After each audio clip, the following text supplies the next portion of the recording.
Hello learners, welcome to our channel.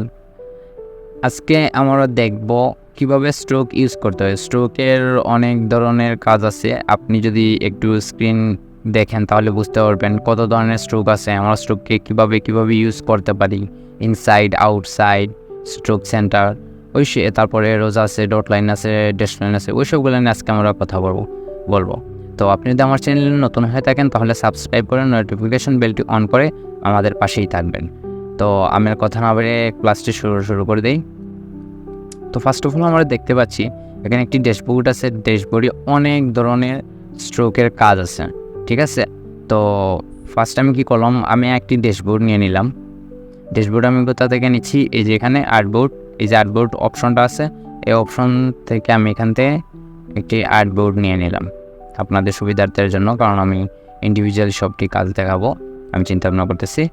তো আপনি এটাকে নিয়ে কনসার্ন হওয়ার দরকার নেই। হয়তো অনেক কিছু হতে পারে আপনার মাথা থেকে চলে যেতে পারে, বাট আপনি যে সময় প্র্যাকটিসে থাকবেন তখন ওইগুলো মাথায় ফিক্সড হয়ে থাকবে, ওইগুলো স্কিপ করবেন।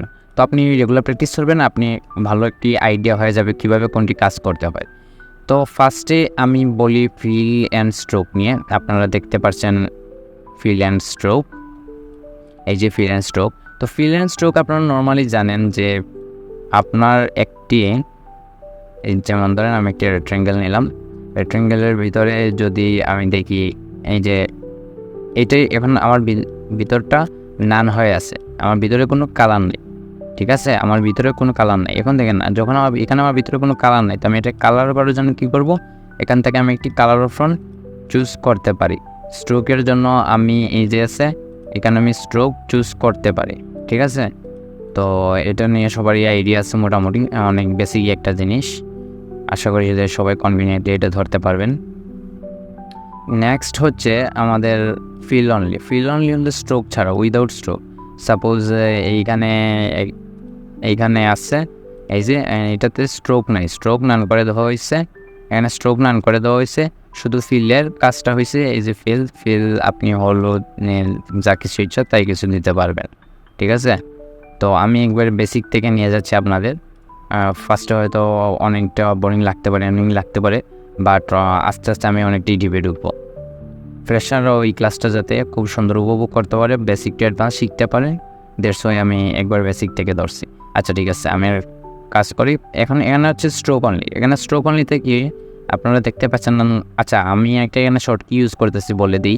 আমি যখন অল্টার ধরে ক্লিক করলাম, এখানে একটা নেওয়ার জন্য আমি মাউজের রাইট বাটনে ক্লিক করে পুল করে এখানে নিয়ে আসলাম, আর সাথে আমার অল্টার চাপা ছিল, যার কারণে আমার এটা কপি নিয়ে আসতে পারছি আমি। তো এখানে দেখেন, এখানে আমার ফিলে কোনো কিছু নাই, ফিল এখানে শুধু স্ট্রোক আছে, এখানে আমার কোনো ফিল নাই, ফিল না। এখন আমি যখন এখানে দেখেন, আমি যখন এখানে ক্লিক করছি এইটা ক্র্যাপ করতেছে না, এই যে স্ট্রোকটা ক্র্যাপ করতেছে না। স্ক্র্যাপ করার জন্য কী করতে হবে, আমাকে স্ট্রোক নিয়েই কাজ করতে হবে। আমি আরেকটা আপনাদের বেসিক জিনিস বলে দিই, হয়তো কাজের সময় অনেকের এই প্রবলেমটা হতে পারে। যেমন ধরেন আমার যে স্ট্রোকটা আছে, এখন আমি যদি ওইটাকে রিসাইজ করি তাহলে দেখেন একটু, আমি যখন এটাকে রিসাইজ করব তখন দেখেন আমার স্ট্রোকটা কমে যাচ্ছে, ছোটো হয়ে যাচ্ছে। আর এইদিকে যদি আমি ছোটো করি তাহলে দেখেন বড় হয়ে যাচ্ছে, স্ট্রোকটা বড় হয়ে যাচ্ছে, ঠিক আছে না? তো আমি কি করব, আমার স্ট্রোকটা যেন সমান সাইজ থাকে, ছোটও না হয় বড়ও না হয়, এজন্য আমাকে কি করতে হবে। তো আমি প্রথমেই আমার যে অবজেক্টটা আছে, আমার যে স্ট্রোকটা আছে ওইটাকে সিলেক্ট করে আমি অবজেক্টে গিয়ে তারপর এই যে দেখেন এখানে এক্সপ্যান্ডের একটি অপশন আছে, এক্সপ্যান্ডে ক্লিক করে ওকে দিয়ে দিলাম। ফিল স্ট্রোক দুইটি আমার ওপেন আছে, আপাতত আমার ফিল নাই, ফিল না দিলেও চলবে। আর স্ট্রোকটাতে দিয়ে আমি ওকে করে দিলাম। তারপর এটা দেখেন আমার এটা কি হলো, আমার এটা স্ট্রোক ছিল, আমার এটা ফিল হয়ে গেছে, বুঝতে পারছেন? আমার এটা আগে কিন্তু স্ট্রোক ছিল, এখন কি হয়েছে, ফিল হয়েছে। দেখেন ফিলে দেখাচ্ছে, স্ট্রোকের নাম কিছুই দেখাইতেছে না। তো আমি ফিলে গিয়ে এটার কালার চেঞ্জ করতে পারি, শুধু এই যে স্ট্রোকটার। তারপর আর আমি যার জন্য এটা দেখাইছিলাম, এখন আপনি এইটাকে ছোটো করেন বা বড় করেন, আপনার সাইজ যেভাবে ছিল সেইভাবেই রইবে। বুঝতে পারছেন আমি কি বলতেছি?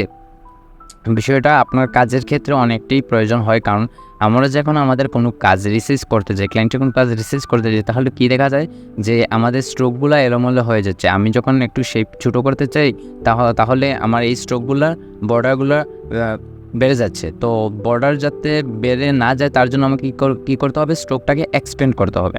আশা করি আপনারা বুঝতে পারছেন। তারপর আমি নেক্সটে চলে যাই। নেক্সটে হচ্ছে আমাদের স্ট্রোক সেন্টার। তো স্ট্রোক সেন্টারে কি আমাদের স্ট্রোকে একটা অপশন আছে, যেমন আমি এখান থেকে অল্টার দিয়ে একটি কপি নিয়ে নিলাম। তো আমি এখানে এই যে স্ট্রোক সেন্টার আছে, এই যে দেখেন এখানে এই অপশনটা দেখেন, এই অপশনটা আমার স্ট্রোকটাকে দুই দিক দিয়ে বের করতেছে, এই দিক দিয়ে বের করতেছে। আমি জুম করে দেখলে আরও ভালো বুঝবেন। এই দিক দিয়েও বের করতেছে, এই দিক দিয়েও বের করতেছে, এই দিক দিয়ে দুই দিক দিয়ে বের করতেছে। এই যে দেখেন আমি বাড়াইতেছি, আমার দুই দিক দিয়েই স্ট্রোক বের হইতেছে, ইনসাইড আউটসাইড দুই দিক দিয়েই বের হইতেছে, বুঝতে পারছেন? তো আবার আমি এইখানে আরেকটি এই যে স্ট্রোকের মাধ্যমে এই যে দেখেন এখানে আমি রাউন্ড জয়েনে গেলাম। রাউন্ড জয়েন যাওয়ার পর আমার এই যে স্ট্রোকটা আছে, আমি এটাতে ছিলাম অ্যালাইন স্ট্রোক, ইনসাইডে গেলাম। তো আমি ইনসাইডে যাওয়ার পরে দেখেন আমার স্ট্রোকটা ভিতর দিকে দিয়ে দিচ্ছে, ঠিক আছে না? আমার স্ট্রোকটা ভিতর দিকে দিয়ে গেছে, এই যে ভিতর দিকে, এটা মাঝখানে ছিল, দুই দিক দিয়ে ছিল, আর এইটা আমার স্ট্রোকটা ভিতর দিকে দিছে, ঠিক আছে, ইনসাইডে। তারপর আমার কি করলাম, আমি আউটসাইডে নিতে চাইলাম, যে আমার এই যে স্কোয়ারটা আছে স্কোয়ারটার আউটসাইডে হোক। তো আমি কী করলাম, এই যে আউটসাইডে দিলাম। তিনটা অপশন আছে, তিনটা অপশনের তিন ধরনের কাজ, আপনাকে সেটা বুঝতে হবে। তিনটা অপশনে তিন ধরনের কাজ। তো আশা করি আপনি এইটা বুঝতে পারছেন স্ট্রোকের বিষয়টা। আমি কন্ট্রোল মাইনাস দিলাম, কন্ট্রোল মাইনাস দিয়ে জুম আউট করলাম, তারপর এইটাকে ডিলিট করে দিলাম। এখানে stroke centre, stroke inside, stroke outside, আমি আপনাকে তিনটার কাজ বুঝিয়ে দিছি কীভাবে। এখন হচ্ছে মিটার জয়েনে আমাদের কাজ কি? মিটার জয়েনে আমাদের কাজ, এখান থেকে আমি অল্টার করেক্টটা নিয়ে নিলাম, কন্ট্রোল প্লাস দিয়ে জুম করলাম। তারপর এই যে স্ট্রোক অপশন, এখন হয়তো আপনার আরেকটি প্রবলেম ফেস করতে হবে, হয়তো হতে পারে যদি আপনার অ্যাডভান্স টুলসগুলো না থাকে, এসেনশিয়াল ক্লাসিক টুলসগুলো না থাকে, তাহলে আপনি এই কাজগুলো পাবেন না। তো এই কাজগুলো পাওয়ার জন্য আপনাকে কী করতে হবে, আপনাকে এই যে দেখতেছেন টুলস বারটা, এই বারটা আপনি পাবেন না। তো তার জন্য আপনাকে কী করতে হবে, এই যে দেখেন আপনার মিনিমাইজের আগে একটা অপশন আছে সুইচ ওয়ার্কবেস। তো এখানে যখন আপনি ক্লিক করবেন, এখানে এসেনশিয়াল আছে, এসেনশিয়াল ক্লাসিক আছে। এসেনশিয়ালে দিলে কী হবে, আপনার এই যে এসেনশিয়াল হয়ে যাবে এটা, ঠিক আছে? এই যে দেখেন টুলস অনেকটাই কমে গেছে। আর আপনি যখন এসেনশিয়াল ক্লাসিকে দিবেন, তখন আমার আগের ড্যাশবোর্ডটি চলে আসছে, দেখেন সবগুলো টুলস আসছে। এটা হলো অ্যাডভান্স লেভেলের জন্য, তো আপনি এসেনশিয়াল ক্লাসিকে দিয়ে রাখবেন। আর আচ্ছা, আমাদের তো আমি স্ট্রোকে, তারপর এই স্ট্রোকটা যদি এখানে না পান, তাহলে আর কোন জায়গায় পেতে পারেন, এখানে গিয়ে স্ট্রোক লিখে সার্চ করবেন, STRO স্ট্রোক। এই যে দেখেন স্ট্রোক প্যানেল, এই যে আমার স্ট্রোক প্যানেল এসে পড়ছে। এখানে গিয়ে আমি যদি সব অপশনে দিই, 3 ডটে গিয়ে সব অপশনে ক্লিক করি, তাহলে দেখেন আমার এই যে এখানের যে ড্যাশবোর্ডটা, এই ড্যাশবোর্ডটা আমার এখানে চলে আসছে। আশা করি বুঝতে পারতেছেন। হ্যাঁ, তো আমরা এখন কর্নার নিয়ে কিছুটা দেখব। তো আপনি দেখতে পারতেছেন কর্নার 3 ধরনের কর্নার আছে, ঠিক আছে? একটা হচ্ছে মিটার জয়েন, একটা হচ্ছে রাউন্ড জয়েন, আরেকটা হচ্ছে বেভেল জয়েন। তো আমরা ফার্স্টে কী করলাম, আমরা মিটার জয়েনের কাজটা কি, মিটার জয়েনের কাজটা হচ্ছে আমাদের কর্নারটা বের করে দিবে, ঠিক আছে? মিটার জয়েনের কাজ আমাদের কর্নারটা বের করে দেবে। রাউন্ড জয়েনের কাজ আমাদের কর্নারটাকে রাউন্ড করে দিবে, ঠিক আছে? আর বেভেল জয়েনের কাজ হচ্ছে এটাকে একটা সুন্দর একটা ভাঁজের মতো দিয়ে দিবে, দেখতে অনেকটা সুন্দর লাগে। তো মেজরিটি টাইম রাউন্ড জয়েন দিয়ে কাজ হয়, বাট আপনার যেটা আপনি লাইক করেন, যেটাতে আপনি ইন্টারেস্টেড আছেন, আপনি ওইটা নিয়ে কাজ করতে পারেন। আপনার ডিজাইনকে আরও এস্থেটিক করে তুলবে, আপনি ওই কাজটাই করবেন ডেফিনেটলি। তো আপনি আশা করি বুঝতে পারছেন যে কীভাবে আমরা স্ট্রোকের কর্নার নিয়ে কাজ করতে পারি, কীভাবে আমরা কোন কর্নার ইউজ করতে পারি। তো আশা করি আপনারা এটা বুঝতে পারছেন। তো আমি এখন কথা বলবো আমাদের নেক্সটটা কি, এই যে মন ধরেন আপনি ফিল স্ট্রোক বুঝে ফেলছেন, স্ট্রোক সেন্টার ইনসাইড বুঝে ফেলছেন, mitre join, round join, bevel join এগুলো বুঝে ফেলছেন। এখন হচ্ছে ড্যাশ লাইন। তো ড্যাশ লাইন আমাদের কী রকমের কাজ করে। তো ড্যাশ লাইন আমাদের কী রকমের কাজ করে এটা বুঝতে হলে আমাদের আগেই নানটা আনফিল করে দিই। তারপর এই যে আছে এটাকে সিলেক্ট করে এখানে দেখেন ড্যাশ লাইনের অপশন আছে। তো আমি যখন ড্যাশ লাইনের অপশনে ক্লিক করলাম, ক্লিক করার পর দেখেন আমার এখানে অনেকটাই পার্সেন্টেজ আছে, গ্যাপ আছে। আচ্ছা গ্যাপটা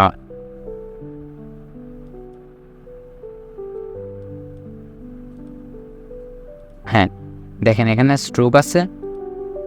তো আমি যখন এখানে ড্যাশ লাইন দিলাম তখন আমাকে একটা সাইজ দেওয়ার জন্য বলতেছে।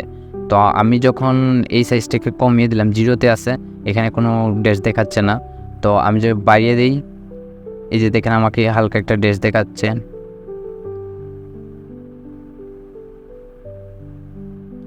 দেখতে পাচ্ছেন এক সাইজের ড্যাশগুলো দেখাইতেছে। তো এখন আমার স্ট্রোক আছে 7, ঠিক আছে, আমার স্ট্রোক আছে 7। আমি চাচ্ছি যে আমার ডটের মতো হওয়ার জন্য ওয়ান কাইন্ড অফ ডট হতে হবে। তো আমি কি করতে পারি, এখানে 6 আছে, আমি এখানে এটা সিলেক্ট করে আমি এখানে 7 করে দিই। তো এটা দুই দিক দিয়ে অনেকটাই সমান। আপনার যে সাইজ আছে আর এই যে 7, আর আপনি যে ড্যাশ লাইনের যে ড্যাশটা নিয়েছেন এটাও 7। তো এটা আপনাকে দেখতে অনেকটা ডটের মতো লাগবে, ডটই লাগবে। তো আমি যদি চাই তাহলে আপনার যে এটা এখানে আমি ড্যাশের কাজটা বুঝতে পারছি, এখানে ড্যাশ হচ্ছে। তারপর আমি যদি চাই এখানে গ্যাপ নিতে, তারপর দেখেন আপনার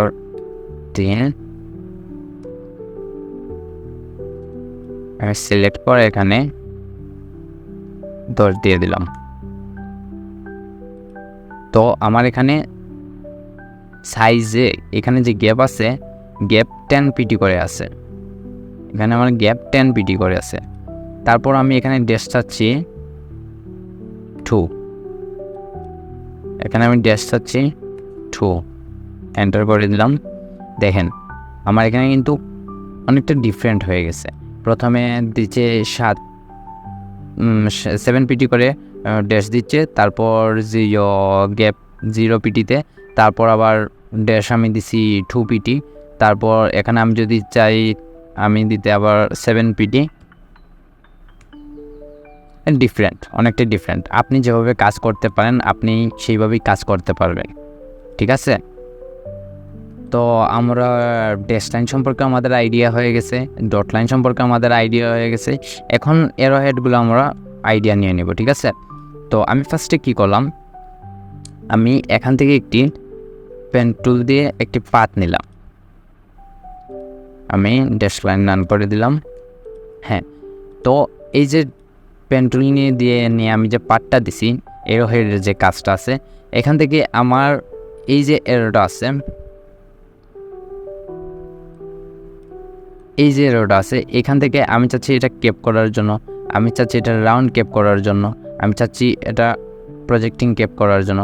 তো ওটা আমাকে ডিফারেন্ট ধরনের কাজ দিতেছে, ঠিক আছে, ওইটা আমাকে ডিফারেন্ট ধরনের কাজ দিতেছে। তো আমি এই এক ধরনের কাজ হলো। আর আমরা কি করতে পারি, এখানে আপনি দেখতে পাচ্ছেন এরর অপশন।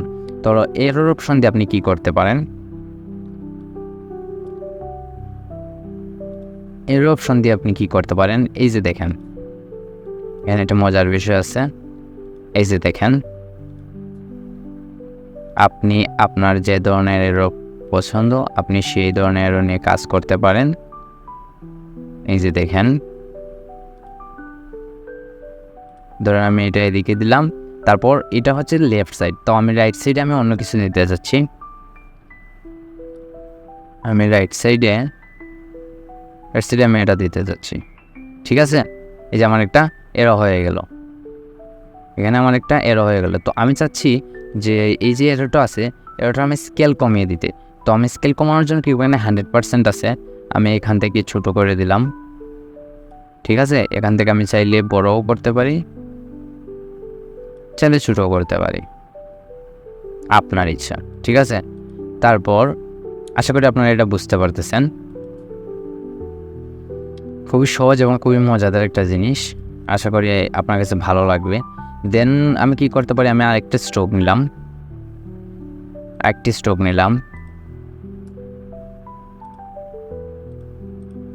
এই যে স্ট্রোকটা আছে, স্ট্রোকটা আমাকে অনেক ধরনের শেপ দিয়ে দিতেছে। এই যে দেখেন প্রোফাইলে ইউনিফর্মের মধ্যে আপনি গেলে এখানে অনেক ধরনের শেপ পাবেন। আপনার যদি কোনো শেপ ভালো লাগে বা আপনি যদি কোনো ধরনের শেপে কাজে লাগাতে চান, যেমন ধরেন এই যে শেপটা, এই শেপটা সাধারণত আমাদের কোথায় দেওয়া থাকে? আমরা যখন লগোতে একটি ট্যাগলাইন দিই, ট্যাগলাইন আর লগোর মাঝখানে বা নাম্বার ট্যাগলাইনের মাঝখানে একটি চিহ্ন থাকে। তো এই যে চিহ্নটা, এই চিহ্নটা দেখতে এইরকম। তো আমরা এখান থেকে এই চিহ্নটা গ্যাদার করে নিতে পারি। তো আপনি জানতে হবে, টুলসের ব্যবহার জানতে হবে, কীভাবে একটি টুলস ইউজ করতে হয়। আপনি যদি এইটার সাথে যদি আপনি ইউজড হয়ে যান, তাহলে আপনার জানা হয়ে যাবে আপনার কীভাবে কোন জায়গায় কাজে লাগাতে হবে। আশা করি আপনারা বুঝতে পারছেন। তো আমরা আজকে আর বেশি ক্লাস বড় করব না, আমরা সমাপ্তি দিয়ে দিব।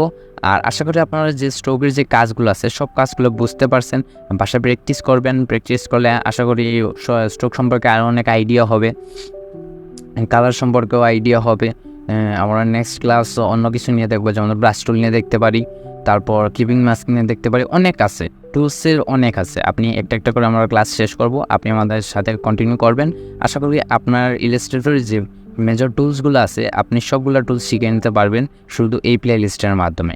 আমাদের সাথে থাকবেন। আর যদি আপনার ভিডিওটি ভালো লাগে থাকে সাবস্ক্রাইব করে, যদি লাইক করে থাকেন তাহলে লাইক করে দেবেন, যদি ডিসলাইক করে থাকেন তাহলে ডিসলাইক করে দেবেন। আর নোটিফিকেশন বেলটি অন করে আমাদের সাথে থাকবেন। ভালো থাকবেন, সুস্থ থাকবেন।